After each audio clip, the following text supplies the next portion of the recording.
Hello, good morning friends. Today we will discuss about the topic of Standard 6, Chapter number 5, Gujarat Agriculture Industry and Transportation. हम सब एक country में रहते हैं। हमारी कंट्री का नाम है इंडिया। पूरी इंडिया में बहुत सारे स्टेट्स हैं और सभी स्टेट्स में अलग अलग चीज़ों को फॉलो किया जाता है। यहाँ पे हमें 3 टॉपिक्स दिए हैं, एग्रीकल्चर, इंडस्ट्री एंड ट्रांसपोर्टेशन। तो आप सबको पता है कि एग्रीकल्चर का मतलब क्या है, इंडस्ट्री का मतलब क्या है और ट्रांसपोर्टेशन का मतलब क्या है। एग्रीकल्चर का मतलब है कि जो हम खेत में उगाते हैं, पूरे देश को, पूरे विश्व को खाना खाने की ज़रूरत पड़ती है और जो चीज़ों को हम खेत में उगाते हैं यानी कि चावल, गेहूँ, millets, barley, rice, vegetables, fruits यानी कि cereals, pulses, beans, vegetables, fruits etcetera, इन सारी चीज़ों को हम किस में बिलीव करते हैं? एग्रीकल्चर में। उसके बाद आती है इंडस्ट्री। अब इंडस्ट्री का मतलब क्या है? तो इंडस्ट्री इट मीन्स कि अलग अलग जगह से चीज़ों को मिला के लेके एक जगह पे छोटी सी फैक्ट्री बना के या फिर घर में बैठ के हैंडमेड चीज़ों को बनाते हैं, तो उसे हम इंडस्ट्री कह सकते हैं। इंडस्ट्री यानी कि उद्योग। अब आपको पता है जंगल से बहुत सारी चीज़ें हमें मिलती है, यानी कि फॉरेस्ट से हम फॉरेस्ट में उगाई गई जो वनस्पति होती है यानी कि ट्रीज होते हैं, उसकी लकड़ियों का यूज़ करके हम चीज़ों बनाते हैं। आपको पता है बहुत सारी जगह पे ऐसी इंडस्ट्रीज होती है कि वहाँ पे बहुत सारे जो लकड़ियाँ होती हैं उनको मिला के उसमें से टॉयज वगैरह बनाते हैं, राइट। फिर उसके अंदर अगर कोई ऐसी चीज़ मिलती है अगर फॉरेस्ट से जिसका हम खाने पीने के लिए यूज़ कर सकते हैं, तो उसका भी यूज़ इंडस्ट्री जैसे व्यवहार में उसका यूज़ होता है। फिर आता है ट्रांसपोर्टेशन। अब ट्रांसपोर्टेशन भी आपको पता है, हम जो चीज़ों को यूज़ करके ट्रांसपोर्ट में यूज़ करते हैं, गाड़ी, साइकिल, मोटर, बस, एयरप्लेन, ये सारी चीज़ें किस में आती है? ट्रांसपोर्टेशन में। ट्रांसपोर्टेशन के भी 3 फंक्शन है, 3 मेजर अलग अलग पार्ट्स हैं कि कौन सी जगह से हम ट्रांसपोर्ट करते हैं। या तो वाटर ट्रांसपोर्ट होता है, या रोड ट्रांसपोर्ट होता है, या फिर एयर ट्रांसपोर्ट होता है। तो इस तरीके से 3 ट्रांसपोर्टेशन का यूज़ हम करते हैं। तो उसमें हम फर्स्ट टॉपिक देखते हैं एग्रीकल्चर। एग्रीकल्चर का मतलब है खेती बाड़ी यानी कि कृषि संपत्ति। एग्रीकल्चर का मतलब है जहाँ में हम खेती के बारे में बहुत सारी चीज़ें सीख सकते हैं, बराबर। अगर एक सूखा हुआ बंजर सा खेत है, अगर उसमें कुछ हमें उगाना है तो उसके लिए हमें क्या करना पड़ेगा, तो वो कहाँ पे सिखाया जाता है? एग्रीकल्चर यूनिवर्सिटी के अंदर। यहाँ पे एग्रीकल्चर मतलब है खेती। अब उसकी डेफिनेशन हम यहाँ पे देखेंगे। Agriculture is a primary activity of Gujarat. Gujarat की प्राइमरी एक्टिविटी क्या है? एग्रीकल्चर। मतलब कि गुजरात में सबसे ज़्यादा लोग क्या काम करते हैं? तो फिर एग्रीकल्चर का काम, खेती का काम करते हैं। People cultivate cereals, oil seeds, pulses, beans, fruits and vegetables और फ्लावर्स। अब एग्रीकल्चर के माध्यम से जो फार्मर्स है वो खेत में क्या उगाते हैं?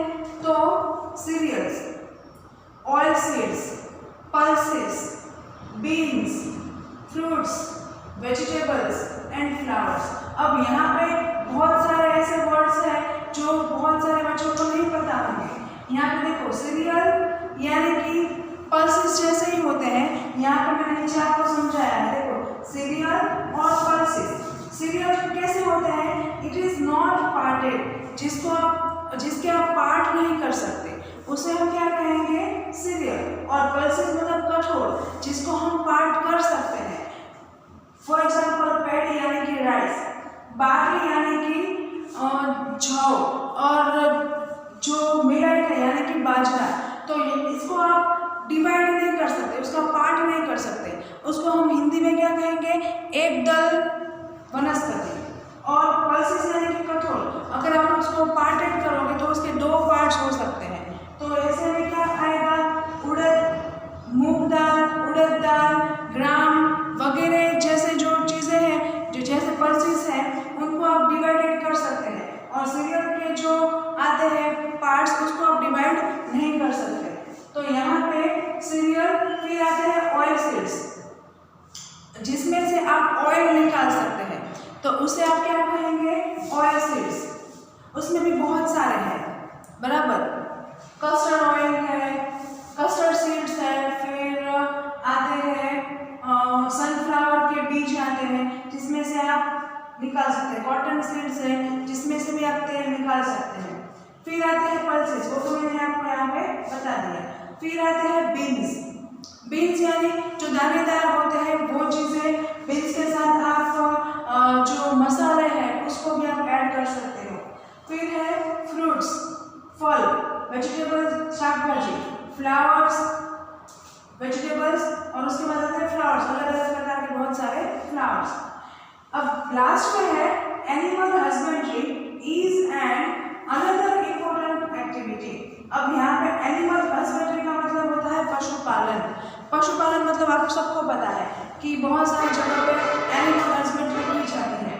गाय, भैंस, बकरी, ऊंट, जो हमें दूध देने के लिए काम में आते हैं। फिर है मुर्गी, इन सब का उछेर किया जाता है और उनके माध्यम से भी काम करवाया जाता है। तो दो चीज़ें फेमस हो गई, एग्रीकल्चर एंड एनिमल हस्बेंड्री। तो ये दोनों चीज़ें हमारे गुजरात में सबसे ज़्यादा मायने रखती है, सबसे ज़्यादा फेमस है, जिसके माध्यम से लोग अपना कार्य कर सकते हैं। आगे देखते हैं, दूसरा टॉपिक है सीरियल एंड अदर क्रॉप्स। उसमें फर्स्ट पॉइंट है मिलेट। मिलेट को गुजराती में क्या कहोगे आप, बाजरा। देखो अब यहाँ पे उसकी सारी रिक्वायरमेंट्स दी है। मिलेट के लिए क्या चाहिए, first Sandy and soft soil is suitable for it. अब आपको पता है, अगर आपको कोई भी पाक लगाना है खेत में, तो उसके लिए आपके पास कैसी ज़मीन है उसके ऊपर डिपेंड होता है। ज़मीन के बहुत सारे प्रकार हैं, बहुत सारे अलग अलग पार्ट्स हैं। तो यहाँ पे फर्स्ट पार्ट दिया गया है Sandy and soft soil. Sandy यानी रेती वाली ज़मीन और सॉफ्ट यानी गोराडू ज़मीन। यहाँ पे देखो दिया गया है गोराडू ज़मीन। Sandy and soft soil is suitable for it. अगर ऐसी ज़मीन हो तो वहाँ पे हम मिलेट का पाक सबसे ज़्यादा ले सकते हैं। दूसरा topic, Gujarat got second rank in the product of India. पूरी इंडिया में सिर्फ गुजरात में ही सबसे ज़्यादा मिलेट का प्रोडक्शन किया जाता है। सेकंड रैंक आता है गुजरात का, जहाँ पे मिलेट पूरी इंडिया से सेकंड रैंक में आता है, जहाँ पे सबसे ज़्यादा प्रोडक्शन होता है। Third, Banaskantha is famous for it. और गुजरात में भी स्पेशली बनासकांठा डिस्ट्रिक्ट में सबसे ज़्यादा मिलेट का प्रोडक्शन किया जाता है। Millet require less rainfall, moderate temperature and adequate amount of sunlight. अब दूसरी बात, अगर कोई भी पाक आपने खेत में उगाया है तो दूसरा है एटमॉस्फेयर। एटमॉस्फेयर उसे कैसा चाहिए, आपको प्रोडक्ट करना है पूरे जो दिया गया है क्रॉप, तो उसके लिए आपको एक पर्टिकुलर एटमॉस्फेयर की ज़रूरत होती है। तो यहाँ पे मिलेट के लिए कैसा एटमॉस्फेयर चाहिए, रिक्वायर लेस रेनफॉल, मतलब बारिश कम होनी चाहिए। मॉडरेट टेम्परेचर, एकदम नॉर्मल टेम्परेचर चाहिए। एडिक्वेट अमाउंट ऑफ सनलाइट, ज़्यादा सनलाइट नहीं होनी चाहिए, बराबर। तो कम से कम नॉर्मल टेम्परेचर में भी आप मिलेट का पाक ले सकते हैं। तो ये हो गई बात मिलेट के बारे में, यानी कि बाजरे के बारे में। दूसरा टॉपिक है पैडी। पैडी का मतलब होता है राइस। अब आप सबको राइस तो बहुत पसंद है, राइट। तो यहाँ पे राइस कैसे उगाया जाता है ये देखने वाले हैं। Paddy is grown in the region receiving more rainfall and fertile soil. अब देखो पैडी के लिए सबसे ज़्यादा मेन इंपॉर्टेंट चीज़ क्या है, मोर रेनफॉल, क्योंकि जहाँ पे सबसे ज़्यादा बारिश होगी वहाँ पे ही वो सबसे ज़्यादा राइस उगाए जाते हैं, वहाँ पे सबसे ज़्यादा राइस का प्रोडक्शन होता है। और फर्टाइल सॉइल, जिसकी जमीन कैसी होती है, फलद्रुप, फर्टाइल सॉइल होती है, उपजाऊ जमीन होती है, उसके अंदर ही वो लोग पैडी का प्रोडक्शन कर सकते हैं, क्योंकि पूरा जो खेत होता है वो पूरा पानी से भरा हुआ होता है और पानी वाले खेत में ही सबसे ज्यादा पैडी का प्रोडक्शन होता है। It is grown into water logged farms. मैंने बताया ना आपको कहाँ पे होता है सबसे ज्यादा प्रोडक्शन, वाटर लॉग्ड फार्म्स, मतलब पूरे खेत में पानी भरा हुआ होता है और उसमें ही सबसे ज्यादा बेस्ट राइस उगाए जाते हैं। Paddy is produced maximum in Kheda district. हमारे गुजरात में मैक्सिमम राइस कहाँ पे प्रोड्यूस होते हैं, तो खेड़ा जिला में, मतलब खेड़ा डिस्ट्रिक्ट के अंदर सबसे ज्यादा राइस उगाए जाते हैं। और हमारे इंडिया में पूछा जाए तो इंडिया में केरला में सबसे ज्यादा राइस उगाए